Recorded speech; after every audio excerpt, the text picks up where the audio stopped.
स्वागत है आप सभी का एक बार फिर से। और आज हम देखने जा रहे हैं रीजनल ज्योग्राफी का पेपर। विश्व का प्रादेशिक भूगोल के नाम से ये पेपर चलता है। World regional geography MGSU university से संबंध में मैंने ये पेपर बनाया है। स्पेशल ये बीकानेर यूनिवर्सिटी के छात्रों के लिए है जो रीजनल ज्योग्राफी का पेपर देने जा रहे हैं। BA फाइनल ईयर में ये पेपर उनके चलता है। अगर BA फाइनल ईयर में आप हो और रीजनल ज्योग्राफी का पेपर यदि आप देने जा रहे हो तो इन प्रश्नों को आप निश्चित रूप से देख करके जाइएगा। परीक्षा में प्रश्न यहीं से आने वाले हैं। और अगर मैं बात करूं इस पेपर की तो ये पेपर होता है आपका 75 नंबर का और इसका जो समय रहता है वो रहता है 3 घंटे। ठीक है, तो इस पेपर में हम उन प्रश्नों को लेकर के चर्चा करूंगा मैं आपसे जो मेजर नंबर वाले प्रश्न हैं, बड़े नंबर वाले जो प्रश्न हैं उन्हीं को लेकर के चर्चा करूंगा मैं।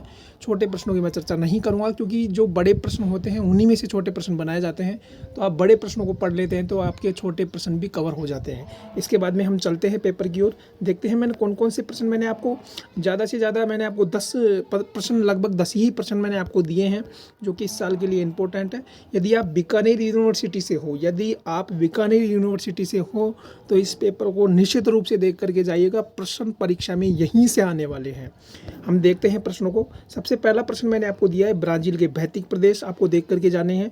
इसके बाद में मैंने दूसरा प्रश्न आपको दिया है भूमध्य सागरीय कृषि प्रदेश, आपको बताना है भूमध्य सागरीय कृषि प्रदेश क्या है, उसके बारे में आपको वर्णन करना है। ये सभी बड़े प्रश्न हैं भाई, सभी ये बड़े प्रश्न हैं, छोटे प्रश्न नहीं है।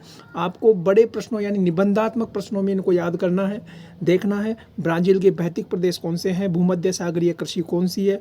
सब बड़े प्रश्न हैं, ये सभी बड़े प्रश्न हैं, इनको देख करके जाना है। इसके बाद में बहुत ही इंपॉर्टेंट प्रश्न है जो राजस्थान यूनिवर्सिटी में वर्ल्ड रीजनल ज्योग्राफी में बहुत बार आता है। बीकानेर यूनिवर्सिटी में भी ये प्रश्न है, इसको तो आप देख करके जाइएगा यदि विश्व का प्रादेशिक भूगोल आप पढ़ रहे हो तो। संयुक्त राज्य अमेरिका की कपास पेटी, मक्का पेटी और गेहूं पेटी, तीनों को पढ़ करके जाइएगा, तीनों को मत छोड़िएगा आप। कपास पेटी, मक्का पेटी और गेहूं पेटी, तीनों को पढ़िएगा, एक को भी मत छोड़िएगा। तीनों में से निश्चित रूप से एक आपसे पूछी जाएगी। इसके बाद में आपसे पूछा जाएगा, नेक्स्ट प्रश्न है उच्च भूमि जलवायु प्रदेश। उच्च भूमि के जलवायु प्रदेश आपको पढ़ करके जाने हैं। इसके बाद में नेक्स्ट है भूमध्य सागरीय प्रदेश की स्थिति व विस्तार। और इसके बाद में मैंने आपको दिया है संयुक्त राज्य अमेरिका का पेट्रोलियम। देखो पेट्रोलियम, कोयला और पेट्रोलियम पूछा जा सकता है, आप दोनों को पढ़िएगा। मैंने यहाँ आपको जो एक्स्ट्रा में है वो भी मैं आपको बता रहा हूँ। आप पेट्रोलियम के साथ साथ कोयले को भी पढ़िएगा। पेट्रोलियम को तो पढ़िएगा, इसके साथ साथ आप कोयले का भी अध्ययन करिएगा ताकि आपका प्रश्न नहीं छूटे। अगर पेट्रोलियम की जगह कोयला आ जाए तो आप कोयले को भी कर सके।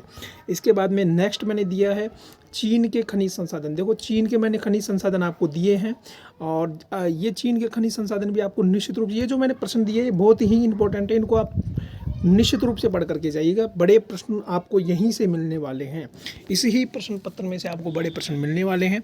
इसके बाद में मैंने यूनिट 1 में आपको 3 लॉन्ग क्वेश्चन और दिए हैं, इनको भी आप देख करके जाइएगा। ब्राज़ील के जलवायु प्रदेश और अफवाह प्रणाली, चीन की अफवाह प्रणाली मैंने आपको दी है। इसके खाद्य फसलें, संयुक्त राज्य अमेरिका की खाद्य फसलें मैंने आपको दी है, और ब्राज़ील के जलवायु प्रदेश और चीन की अफवाह प्रणाली। और इसी तरह से मैंने आपको 7 प्रश्न ऊपर दिए हैं। तो ये टोटल पेपर था आपका ये। तो इस तरह से आप बीकानेर यूनिवर्सिटी के छात्रों के लिए ये वर्ल्ड रीजनल ज्योग्राफी का पेपर था। अगले वीडियो में हम बीकानेर यूनिवर्सिटी के फर्स्ट पेपर को लेकर के चर्चा करेंगे। बीकानेर यूनिवर्सिटी के सेकंड पेपर को लेकर के हम चर्चा करेंगे जो कि भारत के भूगोल से संबंधित इनके पेपर चलता है। और इस वीडियो में फ़िलहाल के लिए इतना ही। जब तक के लिए मुझे दीजिए इजाज़त। नमस्कार।